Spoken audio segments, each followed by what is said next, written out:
Hello, everyone. My name is Ramon Arroyo, and today I'll be discussing with you about homelessness. The name of my speech is Helping the Homeless. Now, the purpose of this speech is to provide information to you, the audience, describing the meaning of homeless, inform everyone that homelessness does not only occur to people who have a drug addiction, alcohol addiction, or mental illness. I would like to inform everyone about the life of a homeless person. I would also like to discuss the life of a homeless person, how hard it is, and how hard they have it. And not all homeless people are bad people. I would like to also mention how to create a comfortable zone for homeless clients you encounter in the streets. Now, I'm going to define to you, which everyone should know, the definition of homeless. Now, the definition of homeless, also known as homeless person, is an individual who lacks a fixed, regular, and adequate residence, or a person who resides in a shelter, welfare, hotel, transitional program, or a place not ordinarily used as a regular sleeping accommodations, such as streets, cars, movie theaters, abandoned buildings, etc. In addition, individuals who are staying in their own or in someone else's home but will be asked to leave within the next month or any given time. Now, people, not people, homeless clients. I'm going to describe a little bit more about them. Now, everyone believes that a homeless person has a drug addiction, has substance abuse problems, alcohol problems, has mental illness. That's not true. I've been working in this field for 5 years, and I encountered a lot of people who were homeless because they were released from prison. They didn't have a job. Believe it or not, child support, they couldn't get a job. Child support wouldn't let them work. Basically, which doesn't make any sense. I had clients who were released to prison due to child support. They failed to pay, and now it's like they couldn't afford to have their own apartment, so they run in the streets. Now, okay. Now I'm gonna describe the difference between homeless people with mental illness, homeless clients with substance abuse, and homeless clients released from the army with also mental illness. Now, a client with mental illness. A client with mental illness does not have the capable mind, just like us, regular minds. You have mental illness such as schizophrenia, bipolar, anxiety disorder, panic attacks. What else? You can basically say those are the main characters. Now, a person with bipolar disorder, they can be happy and they can be as high as a cloud. Next thing you know, the next day they can be down to the point that they're just down to the ground. And that's something very serious. It's hard for them to adapt and live the life of a regular person because it's unexpected when this is going to occur. Now you have schizophrenic. A person with schizophrenia believes that something's there that's not there. For example, they hear voices, they see things that aren't there. Do you think that's easy for them to live like that? It's very hard. Now you have your drug users, heroin, crack, dope. That's an addiction they chose to do, and it's an addiction they cannot. And it's hard for them to leave that addiction alone. Now you have alcoholics.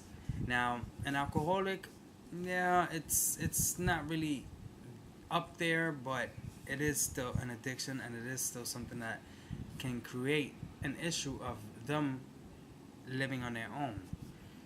Now, this is the main key. Everyone believes, oh, a homeless person is because they chose their life like this because of drugs or, whatever you want to call it. Because I have many people, when I explain to them why my clients are homeless, they were amazed.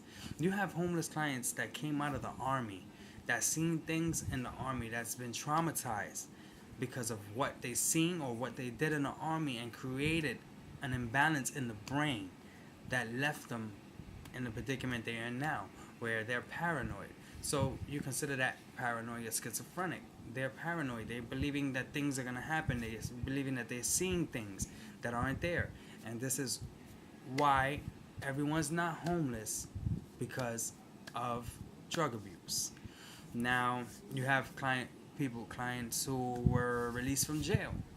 They're homeless. It's hard for them to get a job due to their past, their armed robbery, or grand theft auto, something real small left them with a record that is impossible. And it's also hard, I can't say impossible, but it's hard for them to get a job, and this is why they sleep in the streets.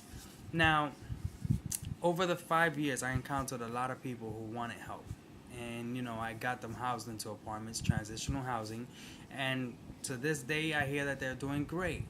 Now you have other clients who, for example, with severe mental illness, that it's hard for them to adapt to the life of being independent. It's hard.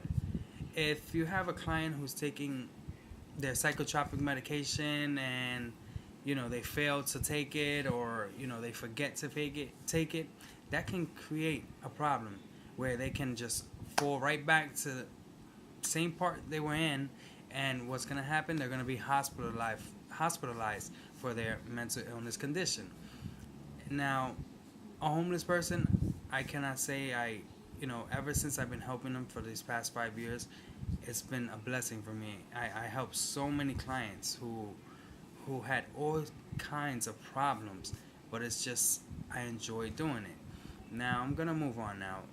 The next topic I'll be discussing with you about is a percentage of homeless clients placed in housing for the year 2010.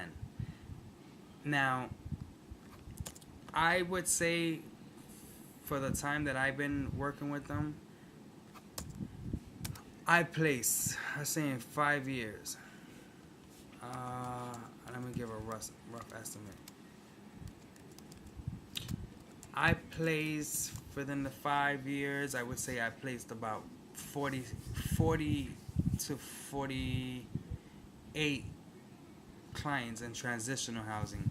I would say about 7% of them fell and started using drugs again, and created a big step back for them.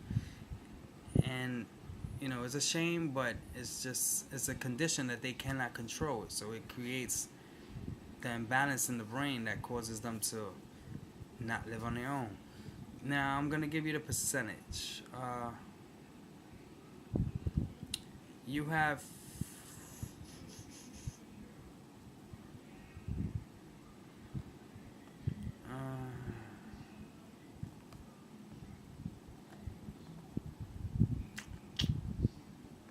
you have 11% of homeless clients that were placed in housing for the year 2010. That's a lot.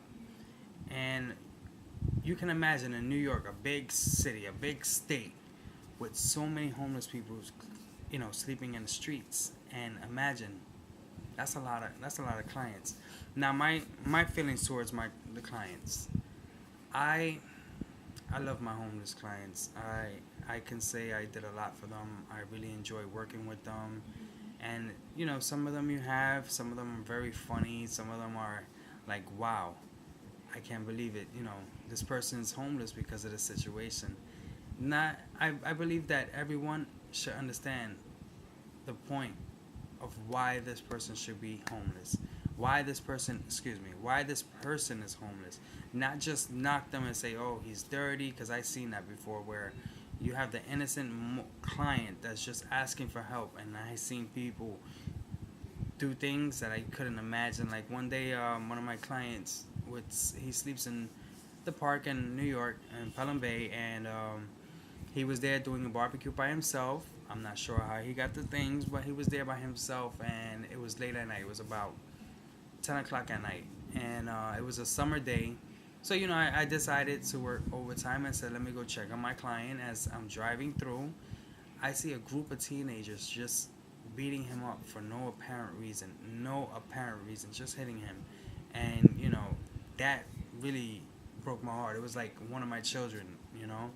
I quickly called 911, and transported my client to the hospital, where he suffered broken nose, broken jaw, and black and blues. His eye was black and blue. It wasn't a good sight. It wasn't a good sight for me. Now to move on, homeless clients sleeping in the streets who are not under psychotropic medication. Now this is a big issue for me. You have your clients who are homeless because of drug use. You have your clients who are homeless because they released from prison. Everything that I mentioned before. What about the clients who are not getting the proper treatment from a psychiatrist, meaning their psychotropic medication and their psych evaluations? That's a very tricky thing. A person with schizophrenia, bipolar disorder, or paranoia schizophrenic, that's an issue. They need their medication. The city doesn't want to pay for it. They can't just walk in and go see a psychiatrist and get medication. Yes, they can go to a hospital and they'll be treated right then in the hospital with a medication for their diagnosis. But what happens when they're released from the hospital? Now, this is very serious because if a person is not getting their medication the way they're supposed to on a daily basis, morning and night, twice a day, 3 times a day, it's very dangerous for the client and as well as other people themselves. You know, I believe that the city should provide a psychiatrist to be, in different boroughs of New York. Example, I'm gonna have to say New York because I'm not really familiar with Florida's rules and stuff like that. So I'm gonna just describe New York. I believe that the city should have more homeless more psychiatrists for every borough, at least 5 for every borough, to break the for example the Bronx, to divide it and go see these clients, get them what they need, and help them out, because they really do. It's dangerous for themselves as well as for others. Now I'm gonna move on. Okay, how citizens describe homeless clients. Like I mentioned before, you have people that say they're dirty, they're homeless because they want to use drugs. I didn't witness myself where I'm with my client on the train and a parent tells their child, you don't finish school, that's how you're going to end. Now, mind you, the client I was with was released from the army. He came out the army and apparently he's seen something he didn't want to see and created an imbalance in the brain, which led him to be who he is today. Now, what was he doing? He was serving for our country. So I believe that no one should knock a homeless person, because a homeless person has a background on why they're in the predicament they're in. Okay, now I want to know is, how can we make a difference and help those who need help?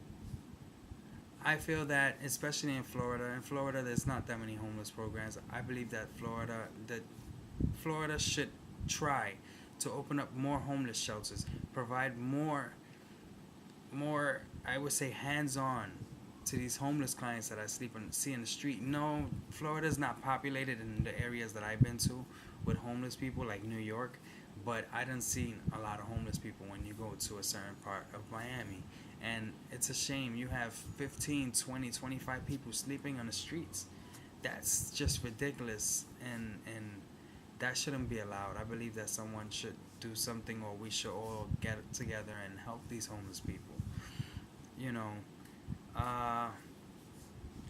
Well, that's the end of my speech. I hope you guys enjoy. Remember, anything you do for a homeless person or anyone really would make a big difference on helping someone out. Thank you so much. I hope you enjoyed. Take care.